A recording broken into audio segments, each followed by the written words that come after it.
Halo, selamat datang kembali di channel Contractor vs Owner. Pada video kali ini adalah video tentang settingan awal menggunakan TSD 2023. Sebelumnya saya ingin tahu jika kalian minat dengan konten TSD atau tidak, bisa tulis di kolom komentar. Jika peminatnya banyak, mungkin akan dilanjutkan kontennya. Jika tidak, ya akan berganti topik. Kita akan ngomongin setting, jadi kalian pergi ke tab home dan ke setting. Oh ya, sebelumnya video ini tidak dimonetisasi ya, karena ini student license, jadi ini resmi ya. Jadi hanya untuk keperluan belajar. Jadi itu masih bisa. Nah, kita pergi dulu ke ini ya, ke bagian atas. Ini ada USA Matrix aktif ya. Kemudian ini sih harus sudah otomatis. Bahasa ini kalian nggak perlu ganti apa-apa ya. Kemudian untuk appearance nggak usah. Nih, kemudian yang perlu diganti adalah autosave ya. Menurut saya jangan pakai ini karena ini lama banget.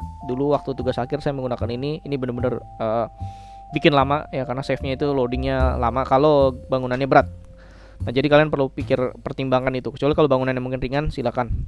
Nah, Tekla ini requirement-nya cukup tinggi ya. Jadi kalian pastikan punya laptop yang canggih. Kalau bisa seperti laptop gaming atau apa gitu kalau mau coba. Kalian juga bisa coba dengan student license ini. Caranya ada di channel ini juga, nih ada videonya. Kalian bisa download itu secara resmi ya. Jadi benar-benar resmi gitu.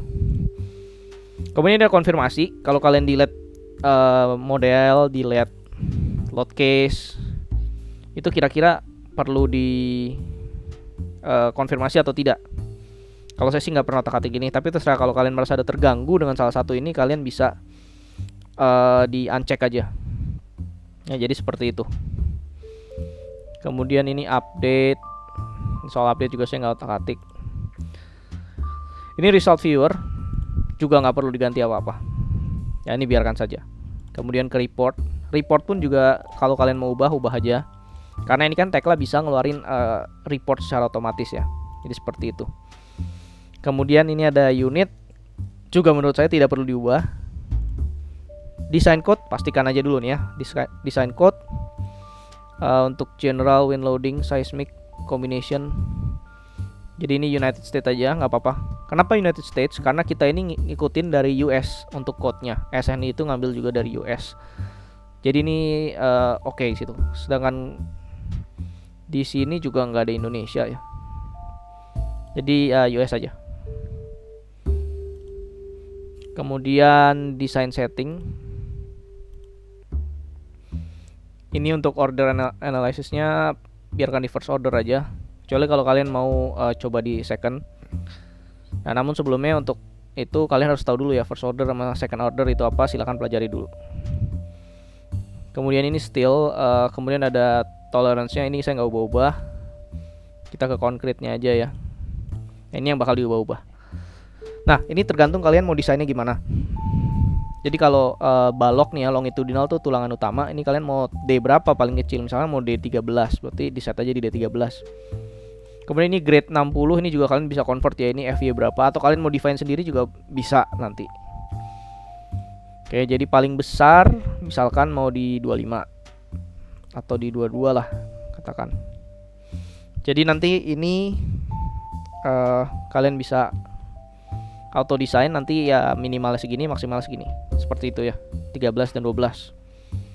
Kemudian untuk spacing biarkan aja dulu.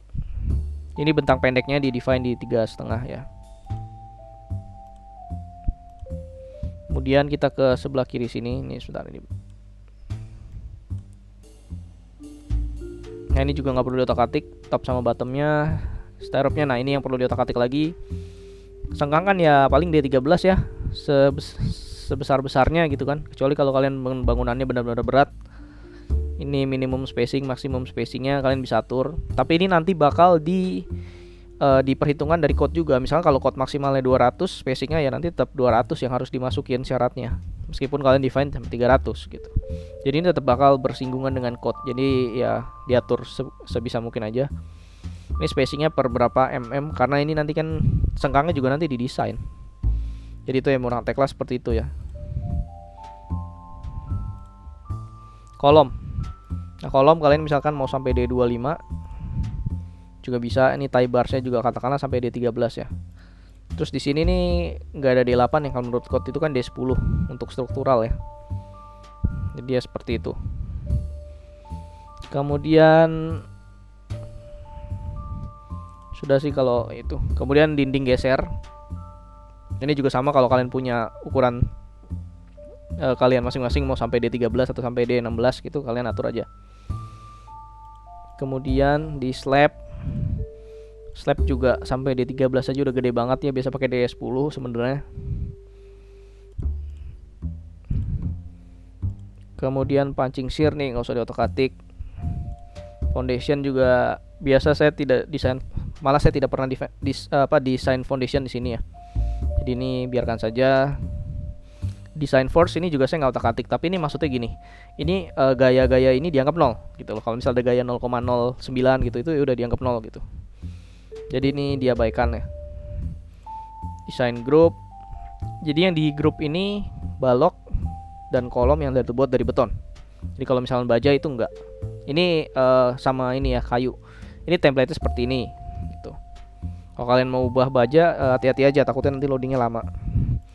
Auto design. Nah, ini mana yang kalau pertama mungkin biarkanlah auto design, tapi nanti suatu saat sih kalau udah iteratif mungkin kalian mau matiin desainnya, auto desainnya juga bisa. Jadi bisa always nanti concrete-nya. Kalau enggak ya dia bakal reset auto design to off never tuh, berarti dia setiap kali di running design dia bakal auto design. Tapi kalau di always nanti pas di running design dia ngecek aja, nggak di design gitu. Kemudian design warning. Ini kalian bisa bisa uncheck aja kalau menurut kalian ada yang mau dihilangin ya. Ini seperti warning gitu ya. Warning kalau misalkan ada sesuatu yang berhubungan dengan arah ini ya, arah dan seismic. Seperti itu kalian bisa atur, tapi saya juga nggak otak-atik itu ya. Kemudian drift, timber juga nggak diapa-apain. Nah, selebihnya sih dari settingan ini udah saya nggak otak-atik ya. Paling penting tuh ya karena sebenarnya di auto design, auto save, kemudian di tulangannya. Tapi nanti suatu saat kalian bisa balik lagi ke sini kalau udah misalnya jalanin desain tiba-tiba ada yang perlu diubah, ini bisa balik lagi. Jadi ini mudah banget ya. Di sini sebenarnya masih banyak lagi yang bisa kalian otak-atik, tapi kalau saya nggak otak-atik ya. Karena ini udah video lengkapnya, saya udah kasih lihat nih ada apa aja. Oke, jadi seperti itu ya. Ini kurang lebih seperti itu yang kalian bisa otak-atik di awal, yang kalian perlu tahu. Karena ini menggunakan sistem otomatis ya, jadi pasti ada settingannya dulu, ada batasannya lah. Itu batasannya kalian atur di sini. Nah, jadi sekian dulu ya untuk video intro kali ini. Lagi-lagi jika kalian ingin lanjutan videonya bisa tulis di kolom komentar ya. Jika banyak atau ramai ya berarti nanti akan dibuatkan. Terus kemudian mau request video apa gitu. Nanti saya akan coba lihat dulu ya apa yang bisa dikerjakan juga di sini. Nah, sekian dulu untuk video kali ini. Terima kasih karena sudah menonton.